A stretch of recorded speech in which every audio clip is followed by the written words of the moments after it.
CREAS ele tem esse trabalho diferenciado, e tanto o CRAS quanto o CREAS, eles vão oferecer dois serviços que são exclusivos desses equipamentos, né?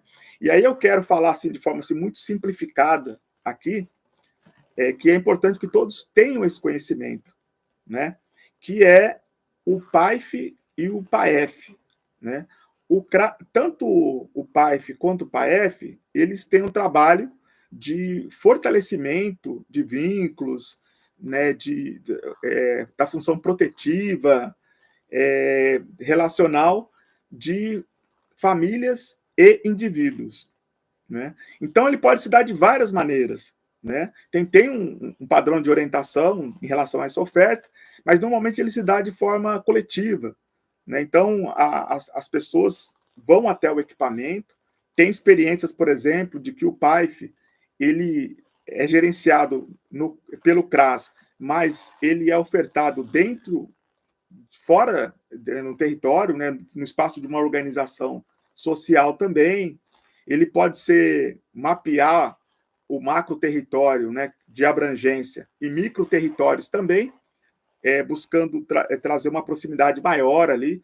Enfim, existem vários arranjos possíveis aí na oferta do PAIF. E é fundamental no estabelecimento do vínculo, da relação de pertencimento com o usuário, porque o SUAS ele traz a importância da centralidade na família, da matricialidade familiar. Então, o CRAS ele precisa ter essa relação. Não basta você ter o papel de gerenciar o território. Você precisa se apresentar para o território e ser reconhecido como referência para aquelas famílias que ali estão e também para toda aquela rede socioassistencial presente no território. A Luciana Timóteo está falando, né, da segurança da acolhida, convivência, sobrevivência e autonomia. Realmente tem a segurança de autonomia, né? E o SUAS ele fala muito da importância do protagonismo do usuário, né? Porque por muito tempo nós falamos sobre o usuário, você não tem testemunho do usuário. O que será que o usuário pensa de tudo isso, né? Então, esse protagonismo ele é muito importante, né? Porque a assistência social ela não vem para substituir o papel da família, ela vem para fortalecer a função protetiva da família, né? Como um espaço privilegiado ali de interação entre as pessoas, né? De interação coletiva, enfim.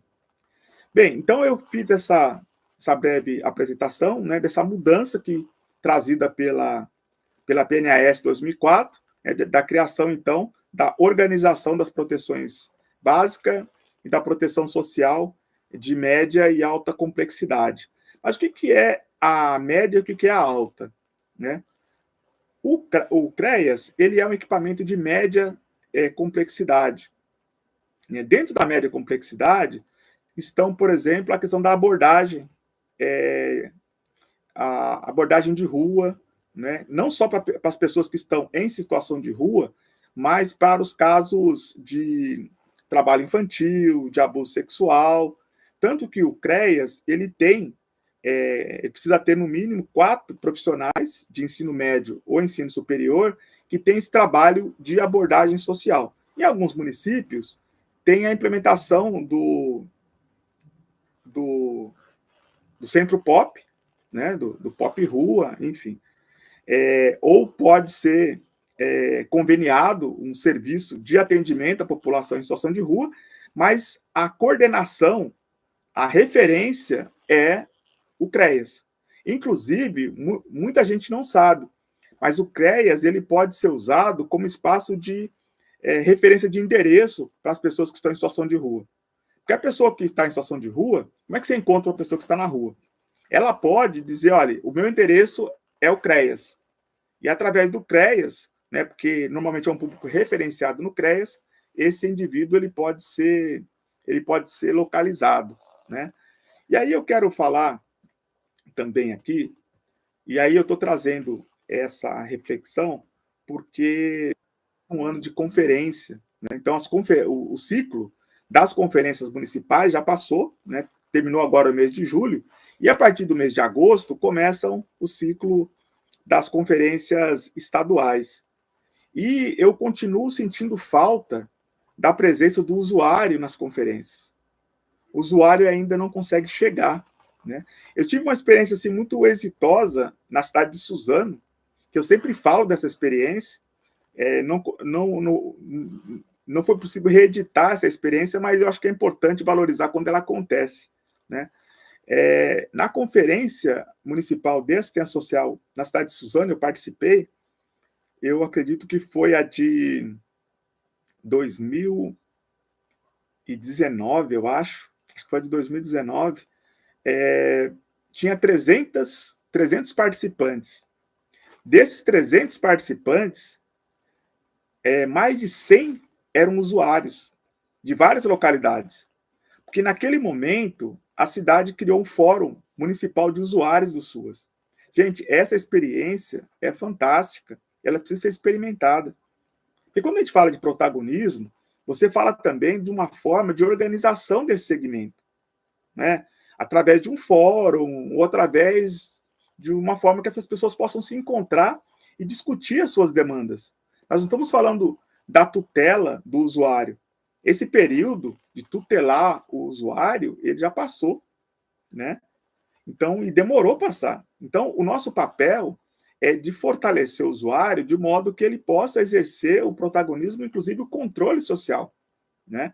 Dizer o que é necessário para ele.